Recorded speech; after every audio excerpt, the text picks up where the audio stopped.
Olurmu ki, sizin bu tövsiyələrinizə qəbul eləməyib, yox həkim, bunlar olmalıdır deyənlər olur? Qidalamanı bizim insanlar daha asanlıqla qəbul eləyir, nə olar, nə olmaz. Amma içki baxımından, siqaret tərgitmə baxımından çox da xəstələrlə razılaşa bilmirik. Bir çox pasientlər təəssüflər olsun ki, infarkt keçirdikdən sonra bu zərərli vərdişləri tərk edirlər. Pasientlər ağrım çox ötəri idi və yaxud da 1 saat oldu keçdi kimi sadə bir şikayətlərlə gəlirlər və altından infarkt çıxır. Yəni ürək qüsurlarının genetik ötürülmə ehtimalı 50%-dən çoxdur.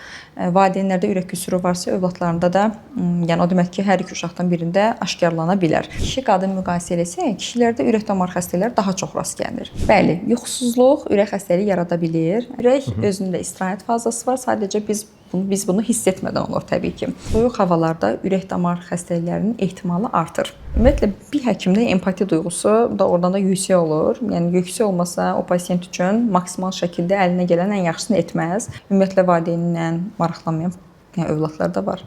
Pasientin o durumu mənə pis təsir edib. Belə olan halda təbii ki, övladlarla əlaqə saxlamışam və valideynlərinə baş çəkməsi, onun xəstəliyinə bağlı maraqlanmasını tövsiyə eləmişəm. Sizin tövsiyənizdən sonra gəlib yoxsa yenə də imtina edib?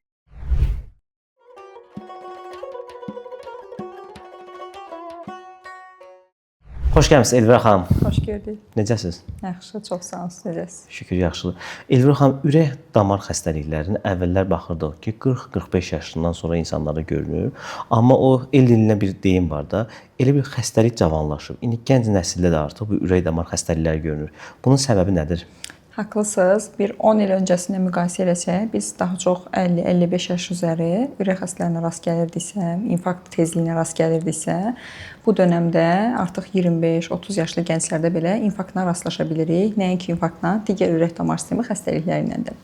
Modern yaşam tərzinə keçidlə bağlı olaraq insanların daha çox mavi ekran qarşısında oturması, daha çox smartfonlardan istifadəsi, hərəkətsizlik, idman etməməsi, fast food qidalara üstünlük verməsi, hansı ki bunlar doymuş yağlarla və duzla çox zəngin olur. Eyni zamanda rəngli, qazlı içkilərin daha çox istifadəsi, energetik içkilərin, kofeinli içkilərin istifadəsi nəticə etibarilə ürək damar sistemi xəstəliklərinin daha da cavanlaşmasını gətirib çıxardıb. Olurmu ki, sizin bu tövsiyələrinizə, iradlarınızı qəbul eləməyib, bir özü də rəy bilsin, yox həkim, bunlar olmalıdır deyənlər olur? Bu daha çox qidalama dəyişikliyi ilə bağlı yox, qidalamanı bizim insanlar daha asanlıqla qəbul eləyir, nə olar, nə olmaz. Amma içki baxımından, siqaret tərgitmə baxımından çox da xəstələrlə razılaşa bilmirik.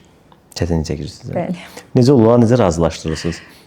Bir şərtlə, məsələn, xəstə xüsusən də daha təhlükəli, daha həyati əhəmiyyətli olan xəstəliklər keçirdirsə, məsələn, miokard infarktı, bu pasientlərə əgər məsələn alkol istifadəsi, siqaret istifadəsi qəti şəkildə qadağan edilir və bundan sonraki müayinələrdə əgər içki davam edəcəksə, siqaret çəkməyə davam edəcəksə, bu pasientlərə müayinə etməyəcəyimizi söyləyirik. Bir çox pasientlər təəssüflər olsun ki, infarkt keçirdikdən sonra bu zərərli vərdişləri tərk edirlər. Amma tərk etməyən pasientlərimiz də kifayət qədər var. Belə də ki, insan öz əlində demək olar ki. Gənc yaşlı insanlarda tez-tez görürük, qəfil ürək dayanması. Buna səbəb nədir? Bunlar yaranma səbəbi necə olur ki, insan hiss eləyə bilmirmi ki, bu ürək ağrısını? Bəzi ürək xəstəlikləri var ki, onlar ağrı şikayəti vermir. Ümumiyyətlə heç bir klinik əlamət vermir. Biz daha çox bunu gənclər arasında, xüsusən də idmançılarda ani ürək ölümü ilə sosial şəbəkələrdə, televiziyada rastlaşırıq. Hansı ki, bunlarda ani ürək ölümü, ürək mənşəli olma ehtimalı çox yüksək olur və böyük ehtimal ki, altda yatan səbəb genetik ürək xəstəlikləri, ürək əzələsinin genetik xəstəlikləri, yəni nəticə etibarilə istər əzəliyə bağlı olsun, istər ürəyin sinir sisteminə bağlı olsun, bu xəstəliklər böyük əksəriyyəti genetik keçişli olur, genetik xəstəliklər olur. Amma təbii ki, müasir elm texnikanın inkişafı ilə əlaqədar bütün hətta hüceyrə səviyyəsində olan belə xəstəliklərin diaqnostikasını qoymaq mümkün olur. Bu ani ölümə gətirib çıxardacaq daha çox Brugada sindromudur, Long-QT sindromudur, hipertrofik kardiomiopatiyadır. Hansı ki, bu diaqnozlar səbəbindən daha çox təsadüf olunur ki, bu xəstəliklərin də diaqnostikasını ən sadə müayinə metodları ilə belə asanlıqla qoymaq mümkündür. Ümumiyyətlə insanlar infarkt keçirdəndə və onun əlamətləri necə hiss edir? İnsan özü hiss edə bilirmi, yoxsa hiss eləmir, gizli olur? Bəli, infarkt güclü və şiddətli ağrı ilə müşahidə olunan bir xəstəlikdir. Ümumiyyətlə ürək bir əzələvi orqandır. Pompalama funksiyası yerinə yetirir. Pompalamaqla qanı bədənimizin hər yerinə daşımış olur nəticə etibarilə. Və ürək damarının hər hansı bir səbəbdən tıxanması nəticəsində ürək əzələsi kifayət qədər qanlana bilmir. Təsəvvür edin ki, çayın kənarında ağaclar var və çayın suyu tıxanır, ağaclara su gəlmir. Nəticə nə olacaq? Ağacın yarpaqları töküləcək, ağac solacaq. Eynən ürək əzələsində də bu şəkildədir. Ürək əzələsinə qan gəlmir və ürək əzələsi məhv olur. Nəticə etibarilə o hüceyrələr ölmüş olur və ürək fəaliyyəti müəyyən qədər azalır əvvəlki ilə müqayisədə. Bəzən çox səviyyədə aşağı düşmüş olur. Və infarkt zamanı hüceyrədə toplanan bəzi maddələr var ki, bunlar xüsusən də adenozindir, laktatdır. Hüceyrələrdə ağrı reseptorlarını qıcıqlandırır və pasientlər bizə tərif eləyir. Döş sümüyünün arxasında göynədici, yandırıcı, şiddətli, sanki ürəyimin üstünə nəsə qoyulmuş tərzində ağrı şikayəti ilə müraciət eləyirlər. Və belə olduğu halda təbii ki, onlar da həyəcanlı bir hal olduğunu başa düşüb çox vaxt təcili yardım çağırırlar. Klassik infarkt zamanı bu şiddətli ağrı xarakterizə olunur, amma bəzi pasientlər var ki, onlarda ağrı müşahidə olunmaya da bilər. Xüsusən də şəkər xəstələrində neuropatiya ilə əlaqəli olaraq ağrı hissiyatı azalmış olur və səssiz infarkt keçirdilər. Məsələn, infarkt keçidlərini rutin kontrol müayinələrə gələrkən anlamış olurlar. Yəni özlərinin belə xəbəri olmur.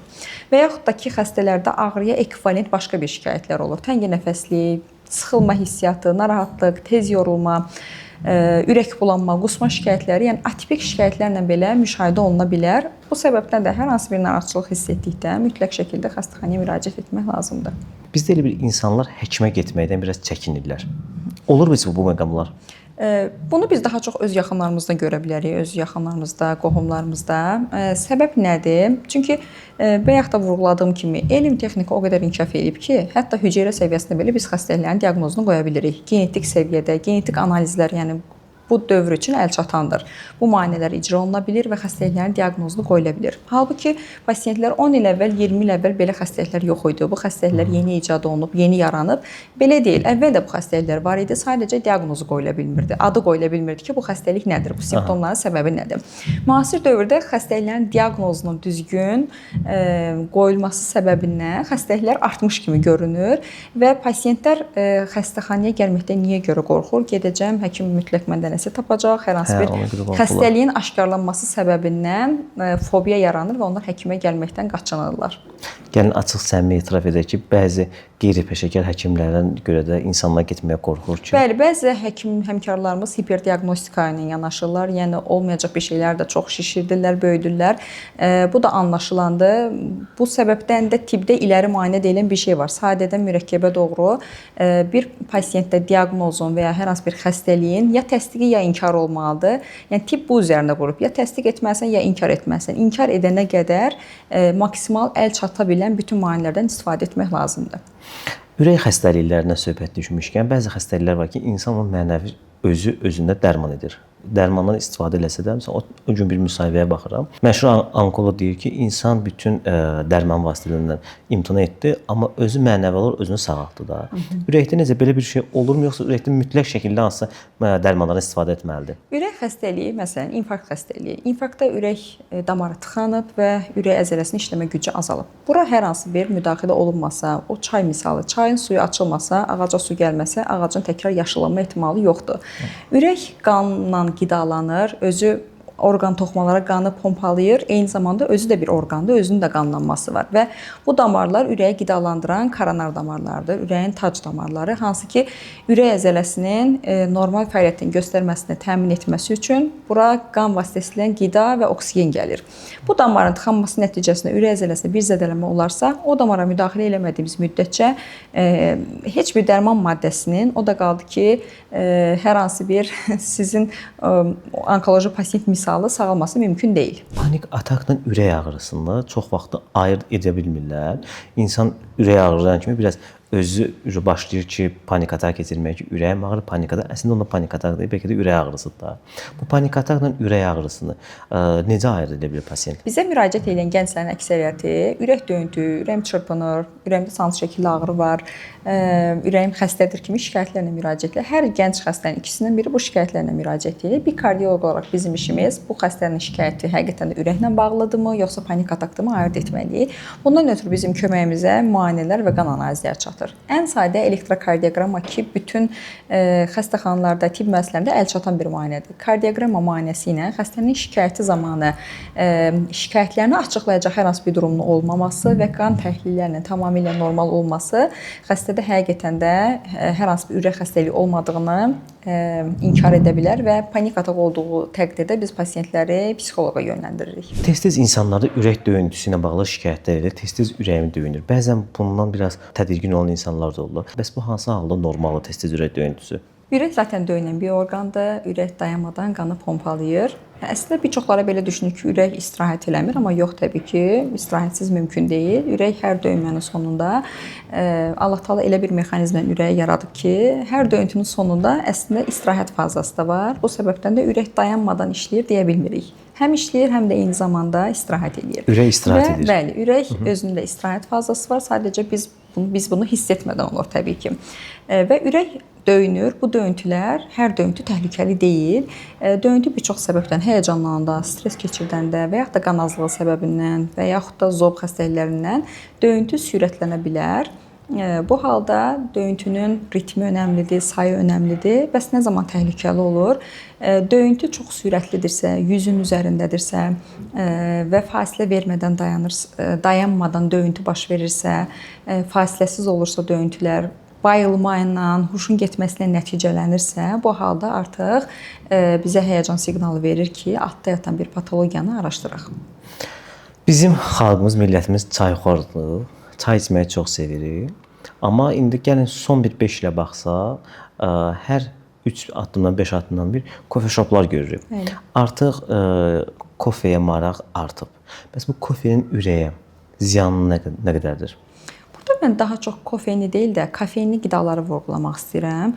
Düzdür, kofeinli qidalar içərisində ən çox kofein ehtiva edən kofedir. Amma bununla yanaşı energetik içkilər, qida əlavələri, saqqız, kofenin özü, yaşıl çay, qara çay, şokoladlar müəyyən qədər kofein var tərkibində. Bütün insanlara istər ürək xəstəliyi olsun, istər tam sağlam ürək olsun, gün ərzində 400 mq-a qədər kofein istifadəsi arzu olunandır, yol veriləndir və bu da hardasa 3-4 fincan kofeyə ekvivalent gəlir. Yəni bu səbəbdən də kofe içilməsinin heç bir məhdudiyyəti yoxdur. İstər yaşıl çay içilsin, istər qara çay içilsin, istər kofeyə üstünlük verilsin. Nəticə etibarilə hamısının tərkibində kofein var. Sadəcə içərkən ölçülü içmək lazımdır. Niyə? Çünki kofeini həddindən artıq miqdarda istifadə eləyəriksə, bu halda ürək döyüntülərinin sürətlənməsi və təzyiqin yüksəlməsinə nəticələnə bilər. Enerji içkilərinə söhbət düşmüşkən, enerji içkiləri də əvvəllər daha çox dəfə alınmışdı. Çox adam içirsə, indi düzdür, biraz qismən azalıb onu içməsi. Enerji içkiləri, kofe, bir də ki, gəlin siqaret. Bunların üçünü müqayisə etsək, bunların ən çox sıralasaq, 3 dənə sıralasaq, ən çox ürəyə ziyan olan hansılardır? Bunlardan hər üçü ürəyə ziyanlıdır. Hansı daha çoxdur, hansı azdır? Mənim şəxsi fikrimcə energetik içkilər daha ön sıralarda gəlir. Ona görə ki, energetik içkilərin bir pasiyentlər gün ərzində məsələn 10 qutuya qədər istifadə edənlər olur. Mənim öz şəxsi praktikamda energetik içkidən həyati təhlükəli aritmiya yaşayan, ölümdən qayıdan pasiyentlə rastlaşmışam ki, gün ərzində isti səbəbinə, sərinləşdirici məqsədi ilə 10-15 qutu energetik içki qəbul edir. Bir adam gün ərzində 10-15 qutu. 10-15 qutu, bəli. Onların tərkibində xüsusi oyandırıcı maddələr, stimullaşdırıcı maddələr və eyni zamanda kofein olduğuna görə həddindən artıq yüksək dozda istifadəsi təbii ki, zərərlidir. Siqaret də təbii ki, ürək damar sistemi xəstəliklərində altda yatan risk faktorlarından biridir. Sadəcə siqaret öz işini xroniki görür. Yəni bir günə 10 siqaret çəkməklə və yaxud da 10 qutu energetik içkini içmənin nəticəsini biz eyni şəkildə görmürük. Xroniki siqaret istifadəçilərində nəticə etibarilə ürək damar sistemi xəstəliklərindən ağırlaşır, amma energetik içkilərin təsiri daha qısa müddət ərzində. Yəni yüksək miqdarda kofein qəbul edildiyinə görə, stimullaşdırıcı maddələr olduğuna görə qısa müddət ərzində öz təsirini göstərə bilər. Elektron siqaretlər də halına düşüb artıq. Görürük ki, şəhərdə bir çox yerlərdə, amma qanunla bildiyimə görə satışı qadağan olunub. Elektron siqaretlər necə ziyandır mı ümumiyyətlə ürəyə? Elektron siqaretlər dediyimiz veyp son vaxtlar populyardır, bəli. Bəzi insanlar düşünür ki, bu siqaretdən daha təhlükəsizdir deyə. Bəli, onun düşünənlər çox. Elektron siqaretə daha çox üstünlük verirlər ki, bu daha zərərsizdir. Hə, artıq siqaret istifadə eləmirəm, elektron siqaret istifadə edirəm, amma nəticə etibarilə dünya əhalisinin 40-59 yaş arası insanların 50%-dən çoxu siqaret istifadə edir.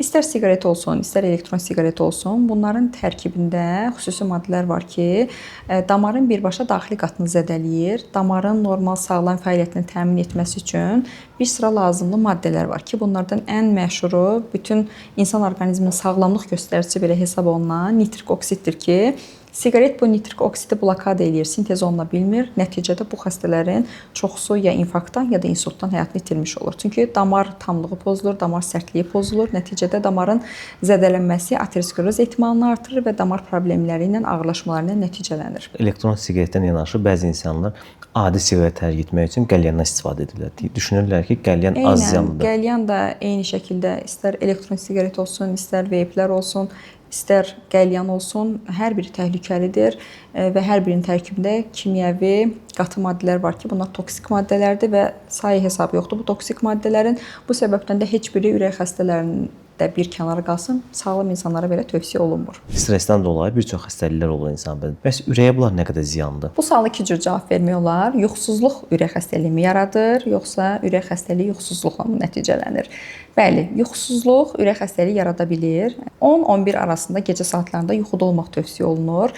11-dən sonra yatanlarda ürək damar sistemi xəstəliklərinin riski 2 qat artmış olur. Gecə saat 12-dən sonra yatanlarda isə bu risk daha da çoxalmış olur. Ürək xəstəliklərində yuxusuzluq problemi yaranırmı? Bəli, ürək xəstəliklərində, xüsusən də ürək çatışmazlığı xəstələr nəfəs darlığı səbəbindən yataqda düz uzana bilməmə nəticəsində və yaxud da ki, sidik qovucu kombinasiyalı dərmanlar içmək ehtiyacından tez-tez tualetə çıxmaq, gecə saatlarında yuxunun bölünməsi, bu da öz-özlüyündə yuxu problemlərinin yaranmasına gətirib çıxardır. Deyirsiniz ki, normal yatmaq vaxtı saat neçədir onda? 10-11? Saat 10-11 arasında yuxuda olmalıyıq. Ona görə ki, biz bioloji saatla işləyirik.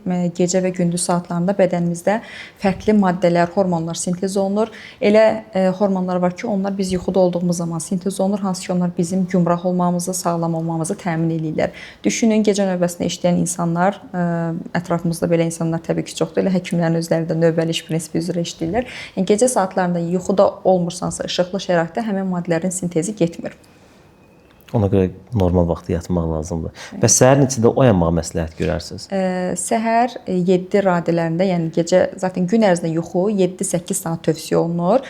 Yaponların belə bir tədqiqatı olub ki, 1900-cü illərdə hansı ki bu texnologiyanın inkişafı ilə başlayaraq insanlarda yuxu problemləri yaranmağa başlayıb və hətta keçən əsrlə müqayisə edəndə indiki əsrdə yuxu müddəti 1-1.5 saata qədər azalıbdır. İndi az yatır insanlar. İndi insanlar əvvəlki əsrlə müqayisədə daha az yatırlar, bəli. Xolesterini yüksək olub, amma şikayəti olmayan insanlar yəqin ki görmüsünüz. Bəs onlar nə qədər risk altındadırlar? Xolesterin şikayət verəcək bir əlamət deyil. Xolesterin sadəcə qan təhlillərində ölçülüb, aydınlaşdırılan bir ürək xəstəlikləri üçün risk faktorudur. Xolesterini mən barmaq izlərinə müqayisə edirəm həmişə. Necə ki, bütün insanların barmaq izləri bir-birindən fərqlidir. Elə bir iki insan tapa bilmərsən ki, onların xolesterin göstəriciləri bir-birinə eyni olsun. Tamamilə fərqlidir. Burada yaxşı xolesterinlər də var, pis xolesterinlər də var. Təbii ki, pis xolesterinlərin nə qədər normadan çox olması bizim ürək damar sistemi xəstəliklərinin riskini artırır. Ona görə də ürək xəstəliklərindən qorunmanın bir forması olaraq biz xəstələrə xolesterini maksimal səviyyədə aşağı saxlamağı tövsiyə edirik. Bəzi xəstəliklər dediyiniz kimi irsidir. Ailədə, valideyndən keçici olur. Ailəsində erkən yaşlarda infarkt keçirən bir insan neçə yaşında müayinələrə getməlidir? Neçə yaşında özünü yoxlatdırmalıdır?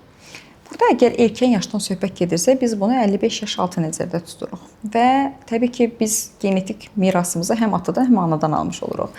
Amma 55 yaş altı insanlarda kişi-qadın müqayisə eləsək, kişilərdə ürək damar xəstəlikləri daha çox rast gəlir. Qadınlarda estrogen hormonlarının sayəsində ürək xəstəliklərindən qismən qorunmuş olurlar ta ki menopoz dönəminə qədər. Menopoz dönəmindən sonra hansı ki bu estrogenlər artıq tükənir və ürək xəstəliklərinin artıq baş qaldırmaq dönəmi başlayır və biz məsələn 30 yaşında bir qadının infarkt keçirdiyini çox nadirən görərik.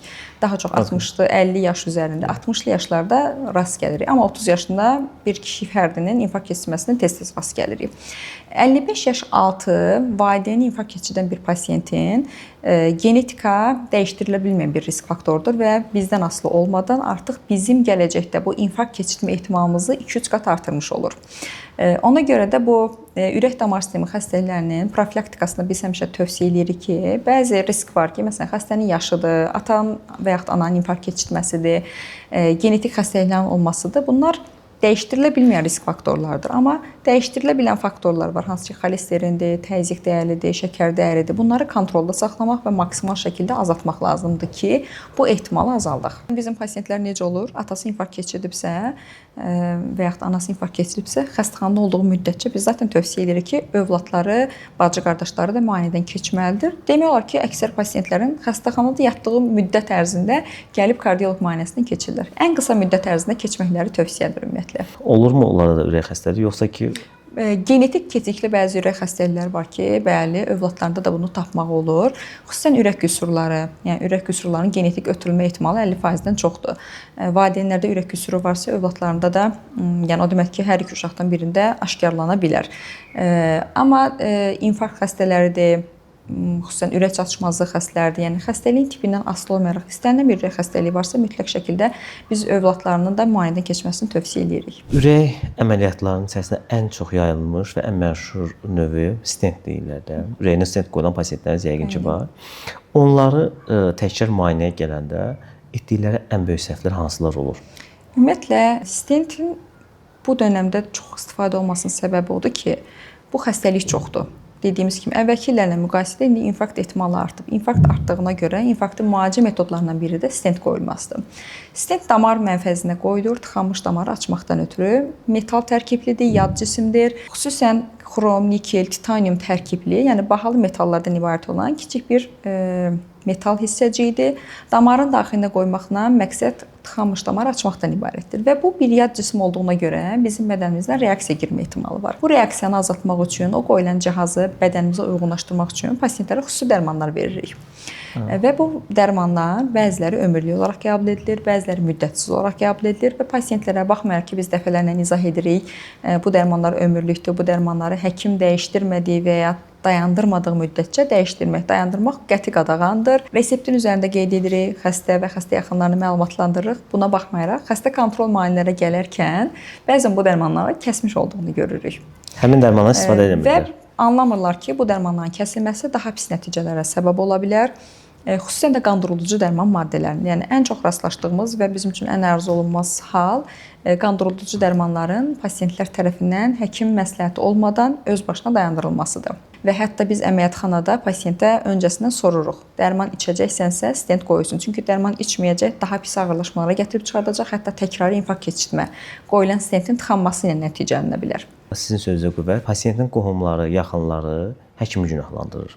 Həkim isə iddia edir ki, yəni mən buna bildirmişdim, amma bu özü razılaşmamışdı və burada vəfat edəndən sonra böyük bir qalmaqal yaranır. Ürək xəstəlikləri dünya genəlində ən çox yayılan xəstəlikdir. Ən çox ölümə səbəb olan xəstəliklərdəndir miokard infarktı.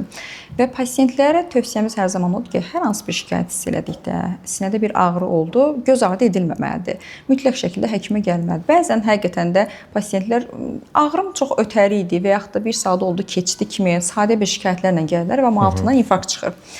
Pasientlər çox vaxt gecikdirirlər. Gecikmiş mərhələdə gələndə təbii ki, nəticələr daha ağır olur. Həkim bir vasitəçidir sadəcə, hər bir şey Allahın əlindədir. Biz xəstələrə bilgilərimizlə və işlədiyimiz komanda ilə birlikdə xəstənin həyatını xilas etməyə çalışırıq. Bəzi hallarda o ki, bəli, uğursuz nəticələr ola bilir. Amma ürək zaten infarkt olmaq xəstənin durumunun çox ağır olduğu deməkdir. Və pasient yaxınları zaten ora gələndə mütləq şəkildə həkim tərəfindən məlumatlandırılır. Öncədən onların əməliyyata girməsi üçün razılığı alınır və bu şəkildə əməliyyata daxil olur və əlimizdən gələn hər bir şey edirik ki, xəstənin həyatı sağlam şəkildə davam etdirsin. Bir saat ağrı olur, insan hiss eləmir, bir adi bir ağrı da keçər, amma Gələndə həkimə görür ki, əslində bu 1 saat olan ağrı infarkt ağrısı. İnfarkt ağrısı nə şəkildə olur? Klassik döş sümüyünün arxasında göynüyür, yanır, getdikcə şiddətlənir. Heç bir dərman istifadəsi ilə ağrılar keçmir. Xüsusi ağrı azaldan, anginanı azaldan dərmanlar var ki, dilatı. Bunlar belə müvəqqəti kömək eləyir. Yəni infarkt ağrısı o qədər şiddətli olur ki, biz pasientlərə çox vaxt deyirik, 10 ballıq şkala ilə neçə bal verərsən buna? Yəni xəstə ağrısının 10 baldan 10 bal olduğunu da deyir. Bəzi hallarda 5 bal, 7 bal. Yəni ən azı orta yuxarı səviyyədə ağrı şikayətləri olur, dözülməz ağrı olur. Bəzən hətta yəni təcili mənə müdaxilə edin, özləri belə dilə gəlib deyirlər. Təcili mənə müdaxilə edin, yəni ağrım çox şiddətlidir. Niyə iynə vurmursunuz? Niyə ağrı kəsici vurmursunuz? Amma anlamırlar ki, yəni burada artıq çox kritik dönəmlərdə təbii ki, ağrı kəsicilər istifadə edirik. Diaqnostika qoyulubsa, zaten infarkt olduğu təsdiqlənibsə, müdaxilələr olunur və müdaxilə olunduqdan sonra xəstənin ağrısı keçir və xəstə həqiqətən də ciddi şəkildə, yəni bayaqki hadisə nə idi, ölürdüm ağrıdan, indi tamamilə ağrı keçib, heç bir şey hiss etməm tərzində olur. Evdədir, ürək ağrısı olub, bəs bunun yaxınları ilkin hansı tip yardım göstərsinlər pasientə? Xəstə yaxınlarının xəstəyə edə biləcəyi ən böyük yaxşılıq təcili yardım çağırmaq və xəstənin qısa müddət ərzində hər hansı bir mərkəzi xəstəxanaya çatdırmaqdan ibarətdir.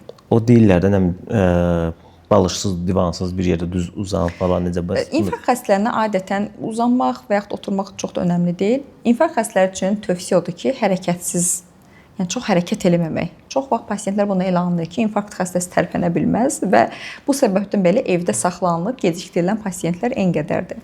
İnfarkt xəstəsi hərəkət eləyə bilməz deyə bir anlayış yoxdur. Sadəcə idman eləyə bilməz, ağır işlər görə bilməz. Niyə? Çünki biz nə qədər ağır fiziki iş görsək, bizim bədənimizin ehtiyacını ödəmək üçün ürək də daha çox işləməli olacaq. Daha çox işləməsi daha çox şikayətin ortaya çıxmasına səbəb olacaq və nəticəni daha da ağırlaşdıra bilər.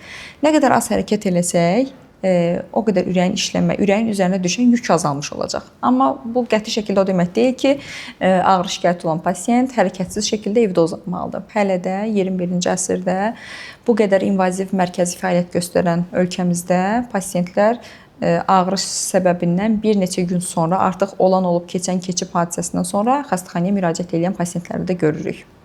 Artıq ürək ağrısı bitib ondan sonra gəlirlər. Bitib, artıq qalıq əlamətlər qalıb. Bu zaman kəskin infarkt mərhələsini keçirdibsə pasient planlı şəkildə icra olunan müayinələr planlı şəkildə olur. Amma ağrı ilə gələn pasientlərə təbii ki, təcili şəkildə angioqrafiya proseduru icra olunur. Sizin əvvəl bir həkim də qonaq olmuşdu. O bildirdi ki, onda ginekoloq idi və bildirdi ki, ən çox müraciətlər rayonunda yaşayan vətəndaşlarımız, soydaşlarımız tərəfindən olur. Bəs sizdə necə müraciətlər ən çox hardan olub? Paytaxtdan olmur yoxsa digər rayonlardan? Bizim xəstə kontingentimiz daha çox rayonlardandır. Baxmayaraq ki, rayonlarda da bu qədər sığorta ilə fəaliyyət göstərən xəstəxanalar var. Niyə görə sığorta olduğunu vurğulayıram? Yəni bir həkim müayinəsinə getmək xəstələr üçün əlçatandır və hər hansı bir məvacib ödəmirlər. Ki imkanım çatmır, həkimə gedə bilmirəm və yaxud da ucqar yerdə yaşayıram, çata bilmirəm. Yəni rayonlarda belə bütün xəstəxanalar var. Pasientlər çox vaxt həkimə görə gəlirlər. Yəni həkim seçimi edərək gəlirlər ki, mən bu həkimin yanına getmək istəyirəm. Bu səbəbdən də rayondan belə bizim ən qədər pasientlərimiz olur. Axı rayonun təmiz havası, bulaq suyunu içir. Yəni bunda da xəstəlik yaranır. Bayaq qeyd elədik, genetik faktorlar, genetik yatqınlıq, yaşayış tərzi, stress, yəni burada tək bir faktor deyil ki, havası təmizdir və yaxud da yediyim qidalar təmizdir, stress faktorunu unuduruq, yuxu rejimini unuduruq. Bunların hər biri ayrı-ayrılıqda ürək xəstəlikləri üçün bir risk faktorudur. Yəni ürək xəstəliyindən qorunmaq üçün bütün risk faktorlarını kompleks şəkildə nəzarət edib kontrolda saxlamaq lazımdır. Tək bir risk faktorunu, məsələn, təzyiq dəyərimi kontrolda saxlayım, amma mən dayanmadan siqaret istifadə edeyim, dayanmadan alkol istifadə edeyim, bu yenə də mənim ürək xəstəliyi olmayacağım ehtimalını yaratmır. İsti yay günlərində nələrə diqqət etməlidirlər? Ürək xəstələrinə yay fəslində tövsiyəmiz ondan ibarətdir ki, çox tərləmə ilə bağlı bədən maye etkisi ola bilər. Bu da xüsusən təzyiq xəstələrində təzyiqlərin daha çox enməsinə gətirib çıxarda bilər. Ola bilsin ki, bəzi pasientlərdə yay fəsli ilə əlaqədar olaraq təzyiq dərmanlarında dəyişiklik etmək ehtiyacı yarana bilər. Amma bu o demək deyil ki, yay fəslidir, təzyiqlərim nisbətən enib və dərmanımı dayandırmalıyam. Yenə də mütləq şəkildə bir dərman dayandırılacaqsa, əgər həkim tərəfindən təyin olunubsa, bu dərmanın dayandırılması da, başqa bir dərmanın əvəzlənməsi də həkim tövsiyəsi əsasında olmalıdır. Bir də ürək xəstələrinə daha çox tövsiyə edirik. Çox ayaq üstə qalmamaq, çox günəşin altına gəzməmək, günün dik düşdüyü saatlarda günün altına gəzməməyi tövsiyə edirik. Adətən hava isti olan kimi biz dənizi üst tuturuq. Bəs dəniz necə ürək xəstəliyinə əziyyət çəkən insana faydalı yoxsa ziyandır? Dəniz deyərdim ki, ürək xəstələri üçün nə faydalıdır, nə ziyanlıdır. Dənizdən istifadə edə bilərlərmi? Bəli, edə bilərlər. Amma yenə də günəş şüasının altında çox qalmamaq şərti ilə. Bir də xüsusən ürək xəstələrində bizim su məhdudiyyəti qoyduğumuz pasientlər var və düşünün dəniz şəraitində, günəşin altında daha çox xüsusən də yay fəslidir, dəniz olmasa belə susuzluq hissiyatına görə daha çox su içmə ehtiyacları yaranır ki, bu da bəzi pasientlərimizdə yol verilməzdir. Günlük 1,5-2 litr məhdudiyyət qoyduğumuz pasientlər olur. Payız aylarında olur da hava biraz tutqun olan kimi, yağış yağan kimi ürəyim sıxılır. Bəs payız aylarında nələrə fikir verməlidirlər? Payız aylarında günlərin qısaldığını hiss edirik. Bu bir çox insanlarda stressə səbəb olur. Həqiqətən də stres yaşayır və stres də bildiyimiz kimi ürək xəstələri üçün xoşa gəlməz bir durumdur. Və həm də payızda havalar soyuyur. Soyuq aylarında biz istər infarkt olsun, istər ürək çatışmazlığı xəstələrinin pisləşməsi olsun, bu ehtimala daha çox rast gəlirik və həm də havaların soyumasına əlaqədar infeksion xəstəliklər artır. Bu infeksion xəstəliklər, qrip, boğaz ağrısı, istənilən bir infeksion xəstəliklər ürək xəstəliklərini dekompensasiya edir, yəni pisləşdirir, xəstənin xəstəxanaya yatmaq durumuna gətirib çıxardır. Onunla bəs nə etsinlər? Payız aylarında nə məsləhət görərsiniz? Payız aylarında nə məsləhət görərdik? Çox yaxşı sualdır. Bütün pasientlərə, ürək çatışmazlığından əziyyət çəkən, ürək daxili cihazı olan pasientlərə infeksiyalardan maksimum şəkildə qorumağı tövsiyə edirik. Bunu nə qədər eləsək də tam bu nəzarəti eləyə bilmirik və mütləq şəkildə payız aylarında ürək xəstələrinə qrip və pnevmoniya əleyhinə peyvəndlər olmağını tövsiyə edirik və bu peyvəndlər hər il yenilənən peyvəndlərdir. Hər il mütləq şəkildə yenilənməlidir, təzəsi istifadə olunmalıdır. Bizdə belə bir düşüncə var ki, həkimlər ağ xalatlı qəhrəmandırlar. Onlar pasientlərə öz yaxınları kimi baxırlar. Saat olmur. Bax siz də özünüz ki, gecə olur işləyir. Elə heç olurmu ki, evə gedirsiniz, amma fikriniz o pasiyentin yanında qalır, onunla mütəmadi əlaqədə olursunuz? Bizim işlədiyimiz mərkəzdə 24 saat fəaliyyət göstərir və 24 saat mütləq ki, klinikada növbətçi həkim fəaliyyət göstərir. Yəni biz pasientləri növbətçi həkimlərə təhvil verərək onların nəzarəti ilə evə gələ bilirik və özümüz də təbii ki, növbələrdə oluruq və bu pasientlər 24 saat həkim kontrolundadırlar, biz evdə olsaq belə. Amma buna baxmayaraq, dediyimiz kimi elektronika o qədər sürətlə inkişaf edib ki, 24 saat bütün xəstənin məlumatlarını telefon vasitəsilə əldə edə bilirik. Bu səbəbdən də pasientlərə də deyirik, narahat olmayın. Çünki ürək xəstələri daha ağır xəstəliklər qrupuna daxildir. Yəqin ki, onlar sizi qeyri-iş saatlarınızda, axşamlar yəqin zəng edib nəsə soruşurlar da. Ən çox nəyi soruşurlar? Yatan xəstələrin yaxınları daha çox soruşur və yaxud da əməliyyat edib evə yola saldığımız pasientlərin özləri belə zəng edə bilirlər. Təbii ki, hər pasientə çata bilməsək də çalışdığımız qədər zənglərini və yaxud da mesajlarını cavablandırırıq. Bəzi hallarda dərmanı unutduqlarını, bunu nə qədər istifadə edeyim, bunu istifadə edə bilərəmmi və yaxud da başqa bir həkimə getmişəm, bu dərmanı tövsiyə eləyib, ürəyimə bir ziyanı olarmı, stentimə bir ziyanı olarmı? Bu tərzdə suallar verilir təbii ki. Belə düşünürük ki, insan xəstələnəndə yalnız bir həkimə müraciət etməlidir və proses dönəmində həkimi dəyişməyi tövsiyə etmirlər. Amma bir qism insanlar var ki, bunun tam əksini düşünür. Bir müddət müalicən, bir kurs deyək də, bir kurs müalicən getdi, gör nəticə olmadı, həkimi dəyiş. Siz nə məsləhət görərsiniz? Ürək xəstəliklərində kurs müalicəsi deyilən bir anlayış yoxdur. Bəzi dərmanlar var ki, ömürlük içilir, davamlı içilir, uzun müddətli içilir. 3 ay içdim, tərk etdim və yaxud da dayandırdım. Yəni belə termin çox da kardiologiya ilə uyğun gəlmir. Həkim seçimi, yəni elə bir dövrdə yaşayırıq ki, bütün pasientlər həkim seçmə hüququna malikdirlər. Təbii ki, bəyənmədikləri həkimi və yaxud da ki, müalicəsindən effekt almadıkları həkimi dəyişə bilərlər. Amma təbii ki, effekt alınıbsa və pasient razı, həkim razıdırsa, dəyişməyə nə gərək var ki? Evdə, ailədə, nəsildə bir həkim olanda bütün qohum-əqrəba hər şey ondan soruşur. Sizdə necədir? Bizdə də təbii ki, o şəkildədir. Bütün həm qohumlar, ətraf, tanışlar, təbii ki, kardioloji müayinələri özümüz tərəfindən icra olunur hər birinə. Yaxınlarımızda əməliyyat edirik, lazım olduqda yaxınlarımızda da müalicəsini təyin edirik. Digər ixtisasda həkimlərdən də bizdən tez-tez məsləhətlər alırlar. Biz də təbii ki, özümüzün bildiyimiz, güvəndiyimiz həkim kolleqalarımıza yönləndiririk. Heç imtina etdiyiniz əməliyyat olubmu? Məsələn, o pasiyentin əməliyyatı ağırdır. Yəni o əməliyyat olsa həyat təhlükəsi var, onu başa salıb imtina etdiniz olurmu? Pasient özü imtina edə bilər əməliyyat olunmaqdan, qorxduğuna görə çox vaxt, amma işlədiyim müddət ərzində heç bir pasiyentimdən imtina etməmişəm. Xüsusən də ağır pasientlər, infarktla gələn pasientlər hansı ki, yəni xəstənin qısa müddət ərzində müdaxiləyə ehtiyacı var, xəstə çarəsizdir və mütləq şəkildə müdaxilə olunmalıdır. Xəstə yaxınlarına izahlı şəkildə ki, bu əməliyyat olunmalıdır. Onların razılığı əsasında əməliyyatını etmişik. Amma pasient əməliyyatdan imtina etmə səbəbi olubsa da çox vaxt qorxduqlarına görə olubdur. Gələn pasientlərin yanında ən çox kimi görürsüz? Valideynmi görürsüz, dost tanış görürsüz? Həm dost tanışı ilə, həm valideynləri ilə və həm övladları ilə gələn var. Biz əməliyyat alacağımız pasientlərə mütləq şəkildə xəstənin birinci dərəcəli yaxınlarından razılıq alırıq. Bəzi hallarda xəstə heç kimin olmadığını deyir. Yəni bu da təbii ki, mümkündür. Bu halda xəstə əməliyyat razılıq vərəqəsində özü qol çəkməli olur. Amma daha çox övladlarını gətirdiyini görürük. Yəni müayinəyə gələrkən və ya əməliyyata gələrkən övladları ilə və ya həyat yoldaşları ilə gəlirlər. Hər pasientin müxtəlif həyatı, müxtəlif problemi, düzdür. Problemlərin hamısını demək olar 90% eynidir, ürəklə bağlıdır.